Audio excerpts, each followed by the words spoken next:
Bonjour déjà. Tu vas Bonjour. bien? Alors ton drapeau, c'est quoi déjà? Alors, mon drapeau est chinois, c'est celui de la révolution de 1911. Mon drapeau n'est pas communiste. Mhm. Le rouge dans la culture chinoise est un porte-bonheur.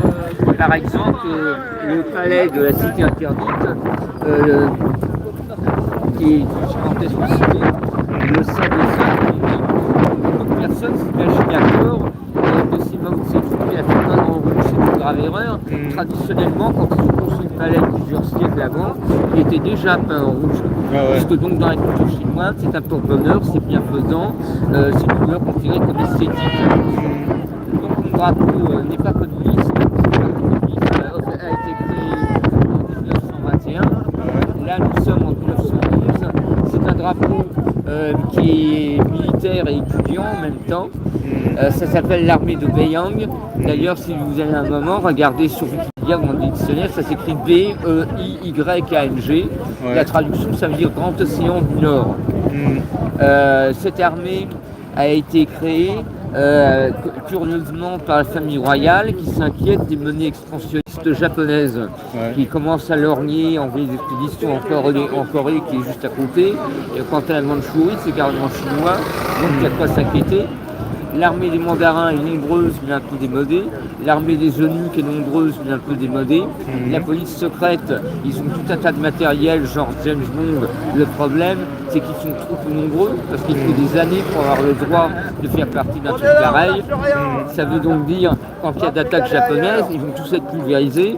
Donc on décide de créer une nouvelle armée ultra moderne et il faut qu'elle soit jeune et en bonne santé.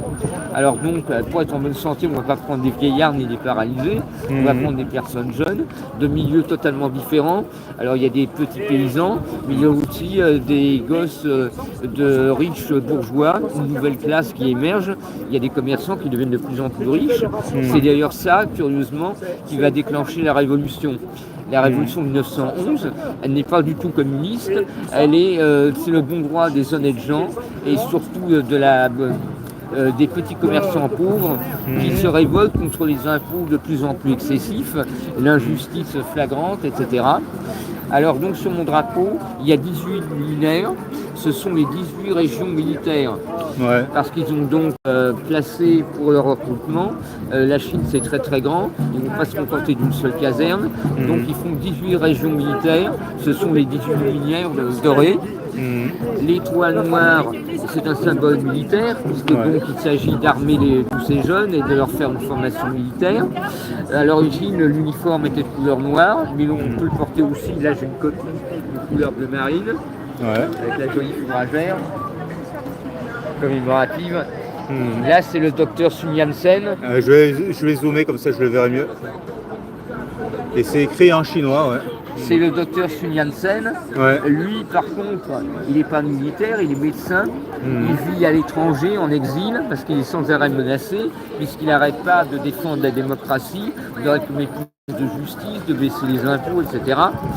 Et donc, toutes ces idées, toutes ces théories, vivement intéressées par la Révolution française, celle du départ. Il ne s'agit pas d'admirer un tyran comme Robespierre. Eux, ce qu'ils admirent, c'est Fabre d'Églantine, Camille Desmoulins, Danton, des personnes totalement engagées du côté du peuple. Après, Robespierre, il a été défendu quand même par Henri Guillemin, parce qu'a priori, il a une mauvaise réputation de coupeur de tête. Ah bah oui, Robespierre, le coupeur de tête, ça c'est sûr que ça ne passait pas. Il semblerait que Danton, il était un peu c'est exact, Danton a été très impliqué dans les massacres de septembre. À l'époque où il était ministre de la Justice, on a dit qu'en fait il était très très d'accord, qu'il aurait peut-être même inspiré légèrement, mais ça on n'a aucune fois comment savoir, personne n'est tenu à cette époque-là. Alors donc pour retenir mon drapeau, donc comme vous avez compris, parfois il est carré ou rectangle, ce n'est pas important. La couleur rouge donc est très traditionnelle et liée directement à la construction de la cité interdite. Donc c'est à la fois royaliste et en même temps une question de bien-être. Donc et l'étoile militaire. Avec l'ancien uniforme et les 18 luminaires, donc les 18 régions. Et ce drapeau va très vite, comme cette armée récente, qu'elle est jeune, Toutes ces personnes, c'est-à-dire donc les filles d'ouvriers, il y a même des esclaves en fuite, parce que dans les régions reculées, la Chine est tellement grande, et il y a certaines régions qui sont totalement arriérées, qui vivent comme au Moyen-Âge ou en Antiquité. Donc on se côtoie des fils très bien éduqués de la meilleure aristocratie, presque on pourrait dire, qui côtoient un petit paysan ou un jeune esclave. Et toutes ces personnes-là donc s'intéressent de plus en plus à un syndicat mystérieux qui s'appelle le syndicat des étudiants, la Tangmen-Bouyi, c'est Alliance républicaine, c'est le nom chinois. Et donc ce syndicat édite ses revues à l'étranger, puisque c'est formellement interdit en Chine. Ils font ça aux États-Unis, mais aussi en Allemagne. Et donc, les revendications, c'est aussi pour le bien-être du peuple. Par exemple, inciter, il faut savoir qu'à cette époque, il y a 85% des Chinois qui sont analphabètes et savent ni lire ni écrire. Ce qui surprend un peu tout le monde, puisque quand on voit les cartes postales de cette époque, la photographie existe au 19e siècle. Et donc, on voit dans les rues de villes commerçantes comme Shanghai, plein de pancartes écrites en chinois. Alors on dit c'est paradoxal, qu'est-ce que c'est que ça, tout l'alphabet, mais d'où sortent toutes ces pancartes? C'est tout simplement pour les livraisons. Parce que justement, les commerçants commencent à se développer, à faire de plus en plus de profit. Et c'est pour cette raison qu'il va y avoir donc la révolution qui va réussir, parce qu'à l'étranger, ils vont s'acheter des armes. En Allemagne notamment, le fusil à lunettes Mauser 98, qui n'est toujours pas démodé. Aujourd'hui, cette arme de guerre est utilisée pour les grandes chasses. Et aussi, surtout, le pistolet mitrailleur modèle 96, ce qui est extrêmement surprenant, parce que 1896... Ouais, 1896, j'étais en train de faire le calcul. Sont un peu arriérés. Non, en Allemagne, la firme Mauser, qui est une très grande firme, a donc construit cette arme qui est transformable en carabine de précision, parce que la crosse est en bois, on peut en faire une carabine, et bien un curseur, donc carabine, pistolet automatique, en rajoutant le sélecteur de tir, ça fait même une mitraillette. Et cette arme, qui coûte très cher, c'est pas un problème pour les gosses de riches. Ils en achètent par demi-douzaine et ils vont les distribuer à leurs copains. Quelle que soit la différence de classe sociale. C'est une mentalité un peu comme Tom Sawyer et Huckleberry Finn. Je ne sais pas si vous connaissez, c'était pour enfants. C'est film américain, deux adolescents. Tom Sawyer est un gosse de riche, Huckleberry Finn, il vit dans un tonneau, dans un état de clochardise totale, et pourtant ce sont les meilleurs amis du monde. Et c'est exactement ce qui va se passer pour la révolution Xintai. Double 10, le 10 octobre. Certains Chinois sont un peu superstitieux. Octobre, c'est le 10e mois. Et donc, nous sommes le 10. Et en plus, le plus amusant, c'est que la révolution va commencer à 10h du soir. 10, alors heureusement, c'était pas le 6 juin. C'est du triple 10, en fait. C'est du triple 10. Et donc, en plus, la révolution est spontanée. Plusieurs fois, il y a eu des tentatives de putsch. Réglé justement par les riches chinois qui vivent à l'étranger, notamment à San Francisco, qui est le quartier général de tous les capitalistes de nouvelle classe émergente, qui est totalement maîtrisé par la noblesse chinoise, dont la conscience est totalement moyenâgeuse. Ils n'ont même pas vu ce que c'est que la modernité. Et donc, toutes ces personnes capitalistes qui font de très grands profits donnent régulièrement de l'argent pour éditer la brochure des étudiants et pour acheter aussi des armes. Il y aura plusieurs tentatives de putsch qui vont échouer pour deux raisons évidentes. Le putsch est très bien programmé. On a constitué des équipes, on a formé des jeunes aux fusils à lunettes, d'autres aux pistolets mitrailleurs. Alors on dit, toi, tu te mets sur le clocheton, vous mettez au coin de la rue, etc. Alors l'inconvénient avec ce genre de révolution, c'est qu'en plus ils ont même le soutien des banques locales. Alors donc ça va échouer plusieurs fois. Pourquoi? Parce que d'abord une révolution, on le fait avec ses tripes, avec ton cœur, avec ton âme. On ne joue pas ça comme une pièce de théâtre. Une révolution, c'est pas un ballet, on n'est pas sur scène. Alors déjà au départ ça commence mal, parce que ça manque d'enthousiasme. Ils sont trop sûrs de pouvoir gagner. Et la deuxième chose, étant donné qu'ils ont tout prémédité, il y a forcément quelqu'un qui a mouchardé. La question se pose, est-ce que c'est la police secrète chinoise qui est redoutable, ou alors est-ce que tout simplement c'est l'un des banquiers qui a vendu la mèche pour s'aimer bien avec les aristocrates? Ça, on ne l'a jamais su. Et alors la révolution du 10 octobre 1911 va réussir, parce que justement, il y a eu trop de répression. Et tout à fait par hasard, en promotant un attentat, l'un des régiments, donc presque tous les régiments de l'armée de Beyang sont complètement sympathisantes des étudiants. Et il y a même des jeunes officiers qui sont inscrits dans le cahier des révolutionnaires. Et c'est justement ce qui va se passer au cours en fabriquant une bombe à retardement. Elle explose maladroitement. La police arrive, ils s'aperçoivent que c'est pas du tout une fuite de gaz. Ils découvrent les autres obus qui sont numérotés. En examinant les obus, ils savent très bien de quel régiment il s'agit, puisqu'il s'agit d'un matériel ultra-moderne, c'est forcément Beyang. Et en plus, comme c'est numéroté, ils ont même le nom du régiment, c'est le 8e d'artillerie. Alors donc ils se ramènent en interrogeant par l'intimidation des jeunes officiers et en les menaçant, par exemple, à cette époque, il y a le supplice des 100 morceaux. Une torture atroce, les supplices chinois, comme on dit, les menaces de ça. Tu peux expliquer ce que c'est que le supplice des 100 morceaux, parce que c'est une abomination. Oui. Et donc, en plus, ces supplices étaient publics, et en plus, même photographiés, j'ai les cartes postales d'époque à la maison. Donc, ces gens, ces poussés en réalité, c'était complètement inconscient, ils se rendent absolument pas compte des réactions des gens, et même de leur propre peuple, vis-à-vis de leur dictature à eux. Et alors donc l'intimidation ça ne marche pas, puisque les jeunes officiers donc ils lisent du Voltaire, et ils lisent aussi toute la littérature du docteur Sun Yat-sen, et donc ils sont totalement affranchis de toute forme d'intimidation, de dictature, et là ils s'énervent, et alors il y a différentes explications. D'après Luquin, c'est un jeune sergent qui sort son pistolet Mauser, parce que c'est l'arme indispensable, comme c'est la plus moderne du monde à cette époque.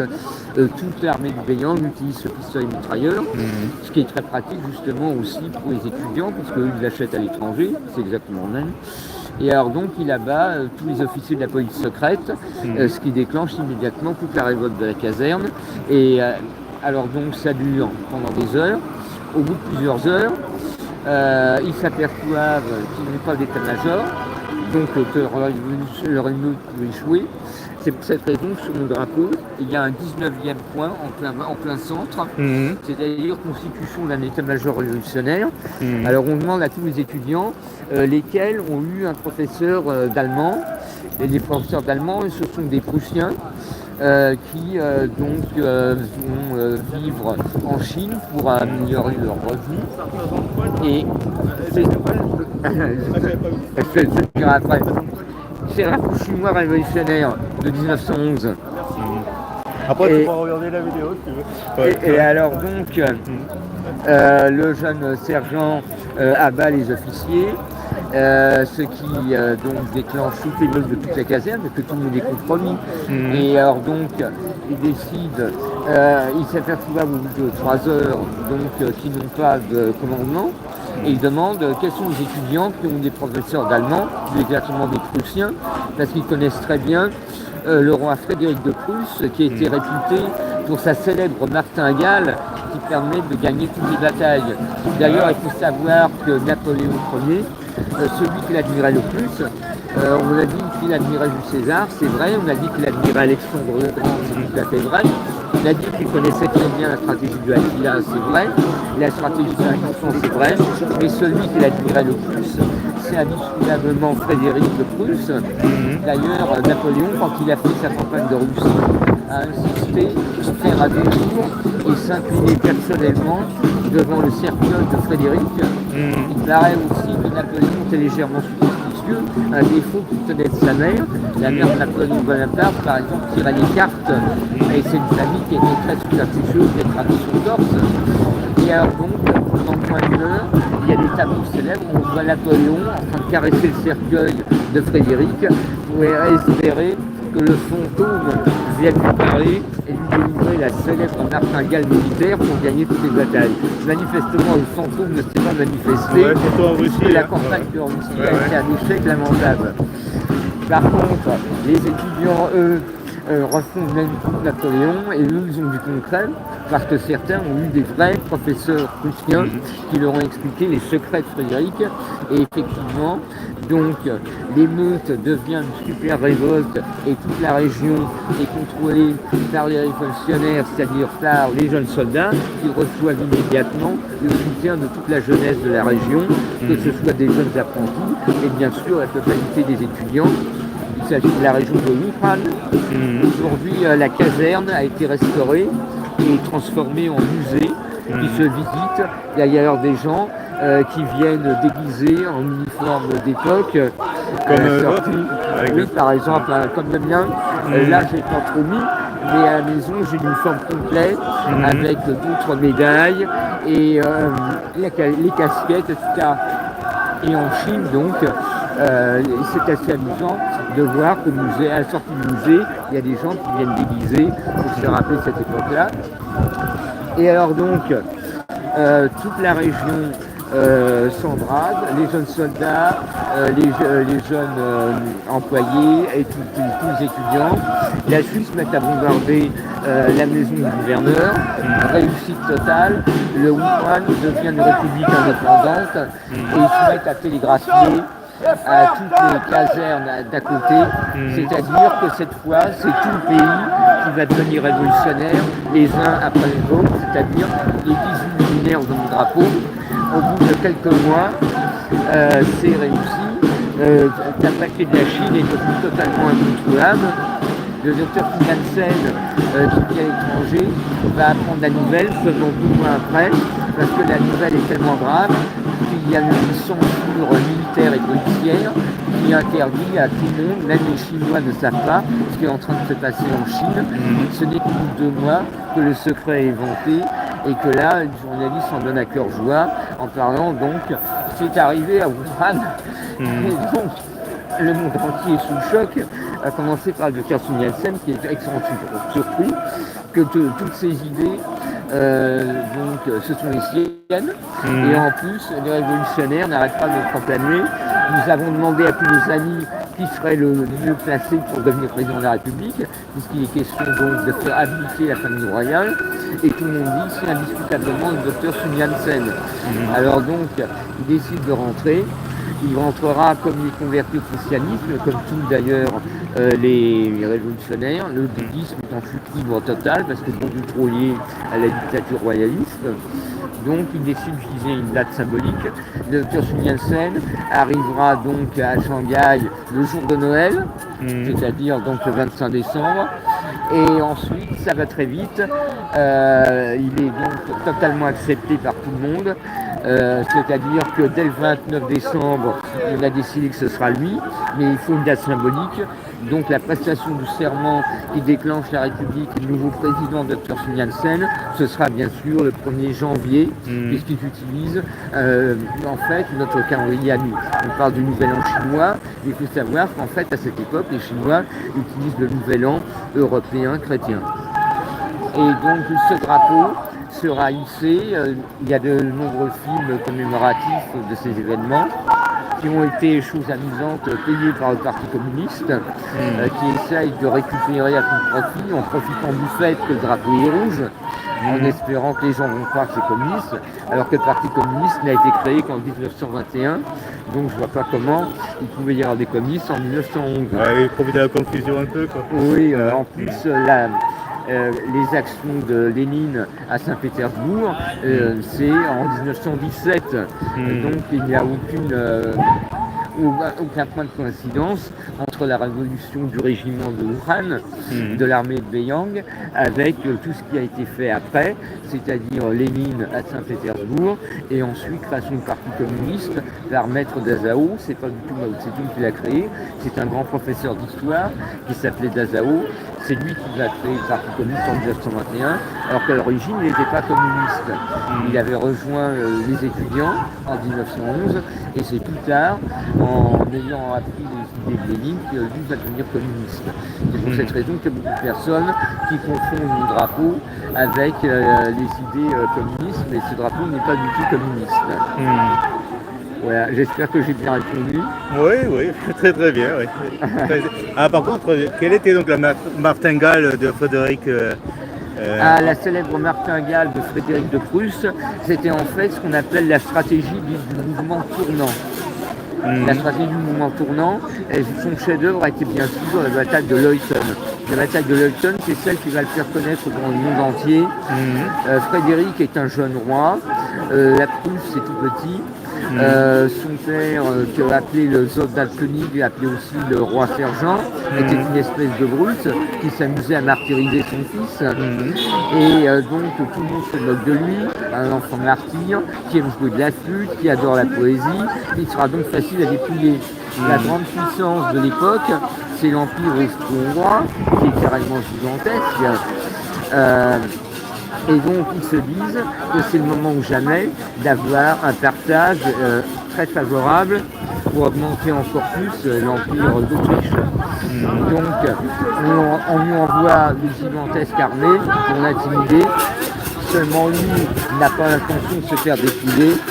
La veille de la bataille, il convoque ses soldats et ses officiers, il leur dit ce qui va se passer demain, j'ai besoin de tout le monde, si vous voulez partir, partez maintenant, je ne vous en voudrais pas, mais demain, j'interdirai à quiconque de se sauver, car ce sera vraiment de la trahison. Alors tout le monde réfléchit et se dit finalement, il est courageux ce jeune roi, et ils décident tous de rester. L'astuce, eh bien, à 5 h du matin, l'armée fait mouvement dans le plus grand secret, profitant de la brume. Pendant ce temps-là, les Austro-Hongrois sont en train de dormir ou même de picoler. Et donc à 5 h 30 du matin, ils occupent les meilleures positions. Aucun coup de feu n'a été tiré. Et en regardant la position géographique de l'armée, malgré son infériorité, on voit qu'ils ont déjà gagné la bataille. Le duc Charles de Lorraine, chef d'état-major de l'armée austro-hongroise, vers midi, en commençant à picoler son pinard, commence à faire donner l'assaut. Et en fait, il ne se rend pas compte qu'il a déjà perdu la bataille.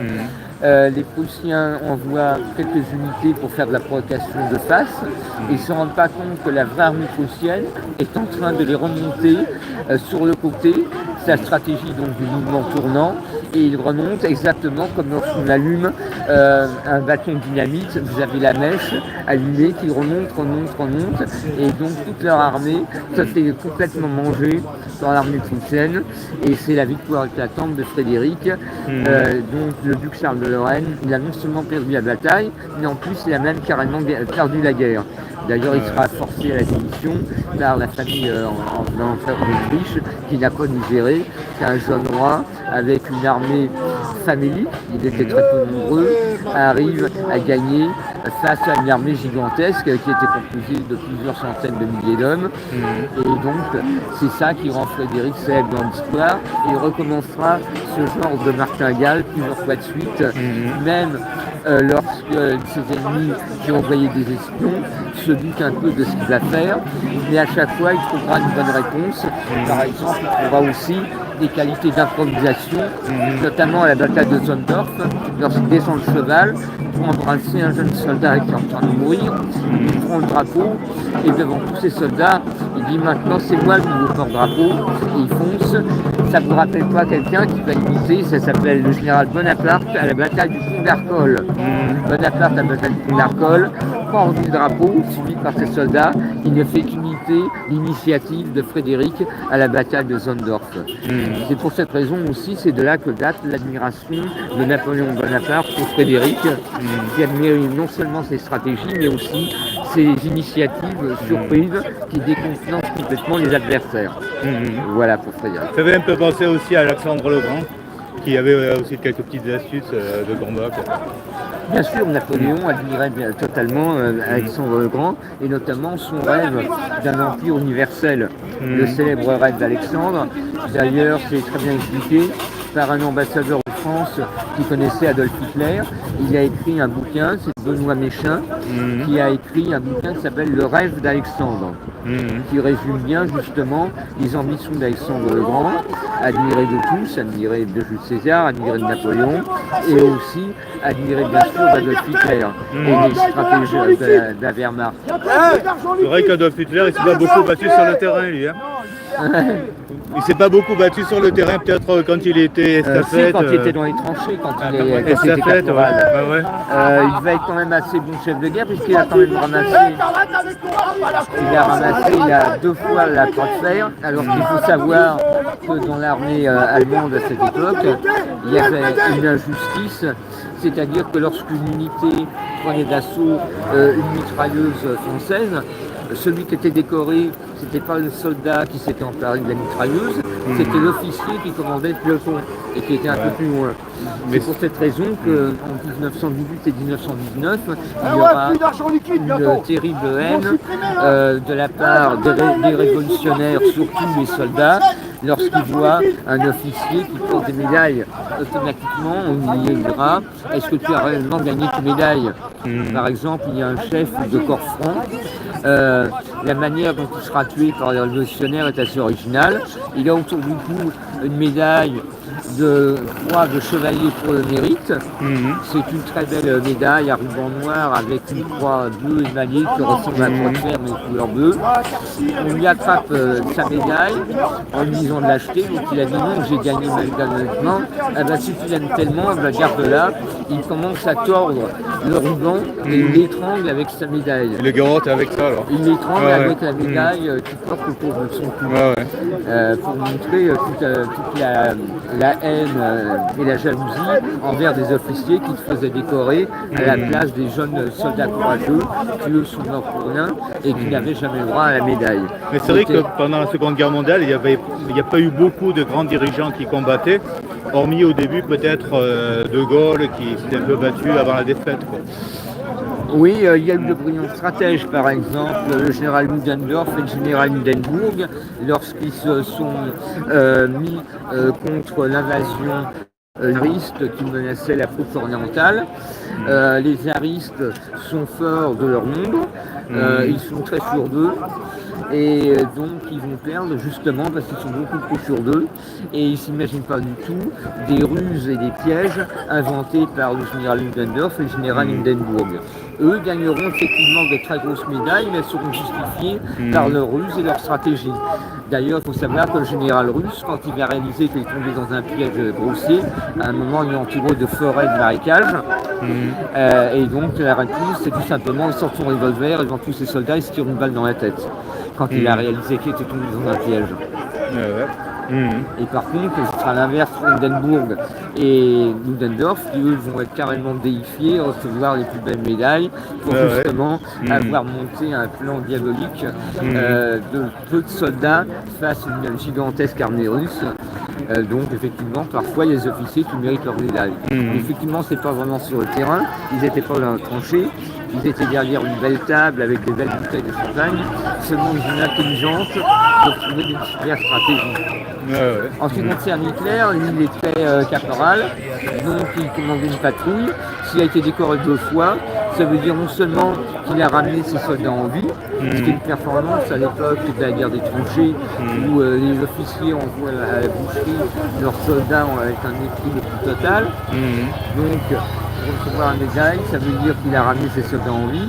Ça veut dire aussi qu'il a réussi à mener des opérations du genre capturer une mitrailleuse française, ou alors faire croire que son peloton était nombreux et donc immobiliser l'armée française.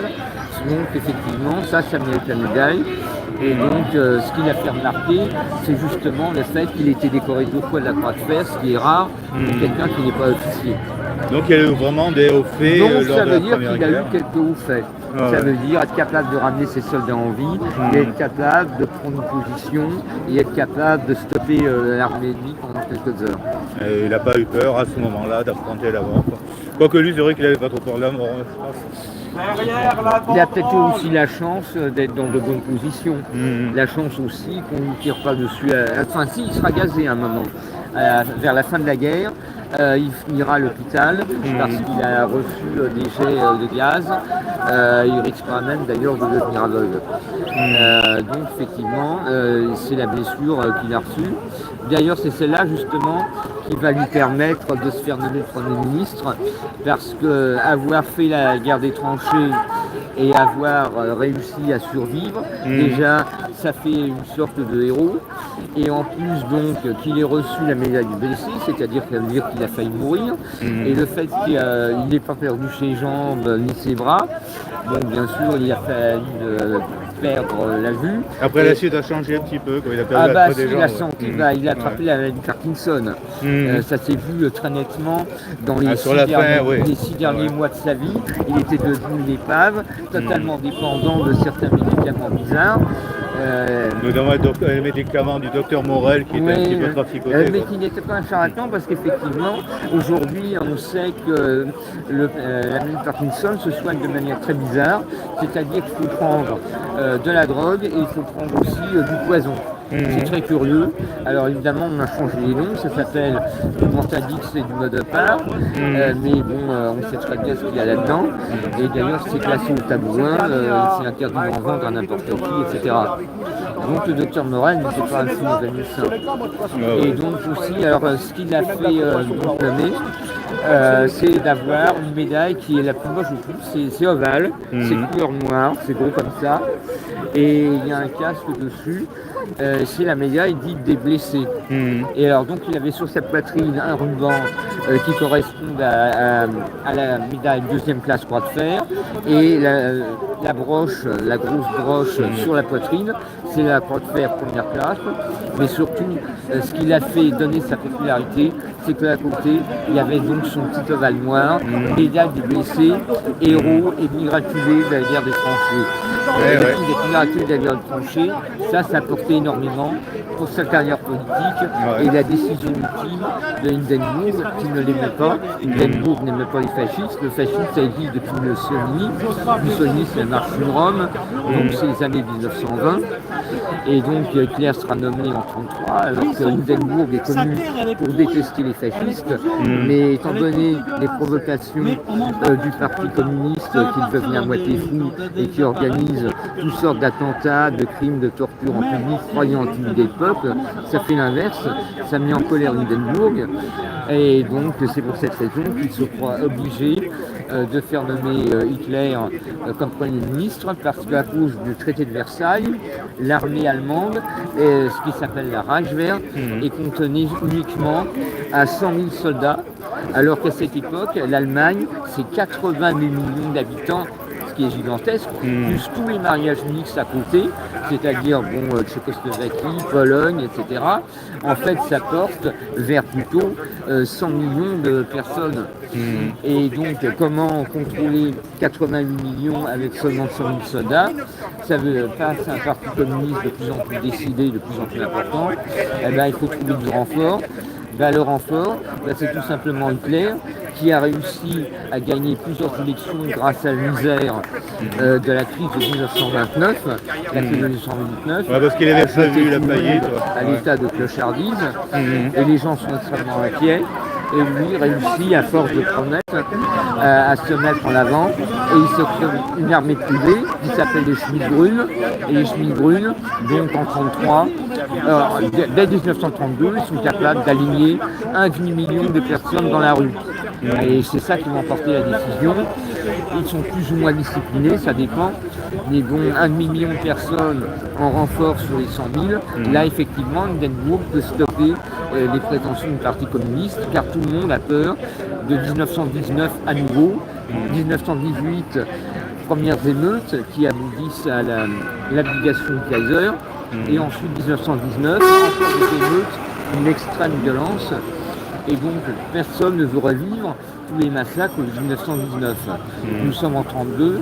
Le Parti communiste donc, fait de la provocation la plus totale. La réponse, en janvier 1933, Hindenburg, pris de panique, c'est un homme âgé, il commence à être malade, d'ailleurs il mourra 1 an plus tard. Donc il se dit que la seule bouée de sauvetage, c'est le renfort des 1,5 million de chemises brunes, en espérant pouvoir les contrôler, ce qui est un rêve bien naïf. Oui, surtout qu'il est mort après. On la connaît. Il est mort un peu trop vite et il n'a pas eu le temps de placer des pions à lui pour essayer de contrôler la marée brune. Et peut-être qu'il n'aurait pas pu les contrôler. Enfin, après, ou peut-être même que sa mort a été hâtée par. Après, on ne Oui, sait pas trop. il y a là, dans certains Historama, Historia Magazine, Murat Bonsoir, on raconte que peut-être la Gestapo, qui a été créée très tôt par Göring, aurait peut-être un peu aidé la mort du vieux maréchal. Ouais, c'est Ce qui a arrangé un peu tout le monde en fait. Mais ça on ne saura jamais. Est-ce qu'il est mort réellement de vieillesse ou est-ce qu'il a imposé? Ça on ne sait pas. Bah, merci encore. Hein. Ouais. Enfin, votre prénom c'est Tristan, Tristan. du Moyen-Âge. Ah, Tristan et Iseux. Oui. Je n'ai pas les autres sous la main. Ah, là, dommage. Et je n'ai pas d'écrit non plus, mais j'ai un drapeau. Ouais. Et puis donc j'ai ma tenue militaire, mais j'ai pas, Non, c'est vrai que c'est pas mal. j'ai pas osé tout mettre. C'est vous qui l'avez fabriqué ou vous l'avez acheté? Non, c'est un vrai, ça, c'est pas du bricolage. Et je vois Louise Michel aussi. Ouais, ça c'est. Et est-ce que vous avez connu Maria Koleva? Tenez, regardez, vous voyez, Ouais. je ne peux pas les mettre parce que je ne sais pas si on a le droit en France.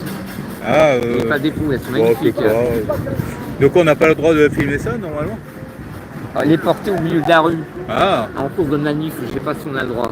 je sais pas, personne, Alors, ne... donc, je l'ai à faire, alors, pers- elle est per- superbe. personne ne sait ce que ça représente, je pense. Et c'est ça. Oui, c'est vrai, on a peut-être Ouais. le droit finalement. Après, bon, si ça avait été des trucs interdits, bon. Oui, c'est vrai, les Ouais. uniformes allemands par exemple. Oh, oui, Ça, ceux-là, c'est- oui. Ça, c'est pas allemand, c'est chinois. Oui. Et donc, j'ai plusieurs uniformes donc, à la maison. Ouais. Donc, c'est la nouvelle mode. D'ailleurs, cette période va déboucher sur de l'incertitude parce que donc, lorsqu'il déclenche la révolution, tout le monde ne s'intéresse pas forcément au docteur Sun Yat-sen. Il y en a qui se disent j'ai réussi à créer ma propre puissance locale. Il faut savoir qu'il y a certains bouquins qui influencent grandement les gens.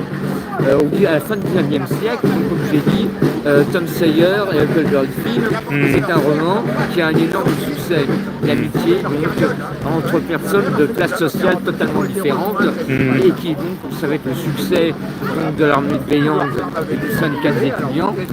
Et en même temps, il y en a un autre qui est, quand il est sorti, il était inconnu ce bouquin, puisqu'il est sorti au milieu d'autres, c'est-à-dire c'est Phantom Rickshaw, Another Tale, traduction, le pouce-pouce fantôme et autres nouvelles. Ça a été écrit par Kipling. Kipling devient de plus en plus célèbre. Et donc, dans ce grand roman, il y a plusieurs petits romans et il y en a un qui va être lu et qui va avoir un énorme succès. Je crois que c'est 1880 ou alors 1888, 1888 c'est sûr. Et il y a un film magnifique avec Sean Connery et McCulkin. Ça s'appelle L'homme qui voulut être roi. Ça me dit quelque chose, vaguement. Ça me dit le titre, mais je ne me rappelle pas L'homme qui d'avoir voulait vu. être roi. Donc le film est tiré du roman de Kipling. Et donc ce roman va avoir un énorme succès de plus en plus parce qu'il faut savoir que Kipling est membre d'une société secrète qui s'appelle Freemason, franc-maçonnerie en française, et qui est donc relayée et émue par justement nos chers officiers prussiens, qui sont eux Freimaurerei, c'est-à-dire franc-maçonnerie prussienne. C'est pour cette raison qu'ils acceptent de vendre à prix coûtant et même carrément d'offrir gratuitement les fameux fusils à lunettes dont j'ai parlé tout à l'heure, les fameux pistolets mitrailleurs dont j'ai parlé tout à l'heure. Ils vont même aller jusqu'à fournir des mitrailleuses lourdes. Il y a un véritable trafic d'armes qui s'installe. Et pour trafiquer autant d'armes, et surtout le coup des mitrailleuses lourdes ultra modernes, normalement, il faut une autorisation de ministre pour vendre ce genre d'articles. Et le docteur Sun Yat-sen se retrouve très allègrement avec, dans sa chambre d'hôtel, une dizaine de caisses remplies de mitrailleuses lourdes, etc. Question, d'où ça vient tout ça? Cadeau de Freimaurerei, franc-maçonnerie prussienne, pour Sun Yat-sen, qui est justement, lui aussi, franc-maçon. Il a été initié dans différentes loges, à Honolulu, mais aussi à San Francisco. Et donc, ce roman, L'homme qui voulait être roi, donc, va par contre nuire un peu à la Révolution et à la République, parce que les gens se disent je vais faire comme dans le roman, je vais devenir un roi local. Et donc, ça va devenir un phénomène qui sera étudié par les journalistes anglais et américains. Ça s'appelle les warlords, la race des seigneurs, war, guerre, lord, les seigneurs de la guerre. Et donc, pendant la Révolution, qui va durer en fait très très très longtemps, puisque donc Ça commence fin 1911, mais ça va durer, en ce qui concerne les warlords, ça va durer jusqu'en 1950. C'est-à-dire en 1949, il y a le règlement de compte célèbre entre Mao Tse-tung et Chiang Kai-shek. Chiang Kai-shek a perdu ses meilleurs soldats contre les Japonais. Il lui reste d'excellents officiers, d'excellents soldats courageux, mais c'est pas suffisant, il n'a pas le nombre. Et surtout, les jeunes refusent de faire leur service militaire dans son armée, parce que même s'ils n'étaient pas nés à cette époque-là, tout le monde se souvient qu'en 1927, Chiang Kai-shek a demandé, par jalousie contre Mao Tse-tung, l'homme qui grimpe, il a demandé à une triade. Une triade, c'est ce qu'on appelle chez nous en Europe la mafia. Il y en a plusieurs, le ruban blanc, le ruban bleu, le ruban vert.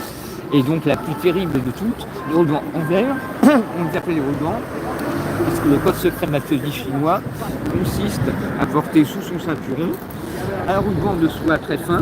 Là, j'ai le ceinturon de l'armée de Beiyang.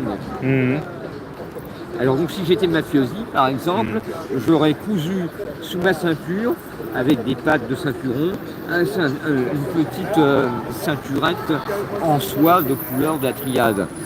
Donc les rubans verts va accepter de travailler pour Chiang Kai-shek. Chiang Kai-shek ne peut pas le faire ouvertement. Il s'agit d'assassiner les syndicalistes, les délégués de classe, étudiants, etc. Tout ce qui le contrarie, le parti communiste montant, etc. Il ne peut pas vraiment le demander à l'armée, il ne peut pas le demander surtout pas à la police. Ce qui va se passer lorsqu'il y aura les massacres de 1927, le massacre de Shanghai, la police restera à l'arme au pied, ainsi que l'armée, et donc la salle de jeunes sera réalisée par les tueurs mafiosi du ruban vert. Alors donc les jeunes qui sont en âge de faire le service militaire en 1949, ils n'étaient même pas nés, mais tout le monde est au courant, leurs parents leur ont dit, le monde entier est au courant que Chiang Kai-shek est un ami personnel de la mafia, et je ne connais aucun jeune qui va s'enthousiasmer à faire son service militaire en criant « Ouais, j'aime la mafia !» Résultat, il est totalement submergé et se dit il faut partir sinon on va mourir. Et la stratégie de Chiang Kai-shek consiste à envahir l'île de Formose, qui va devenir Taïwan. L'île, c'est facilement défendable et effectivement, il y a un accord secret, une sorte de pacte tacite entre Mao Tse-tung et Chiang Kai-shek. Chiang Kai-shek se barricade dans son île.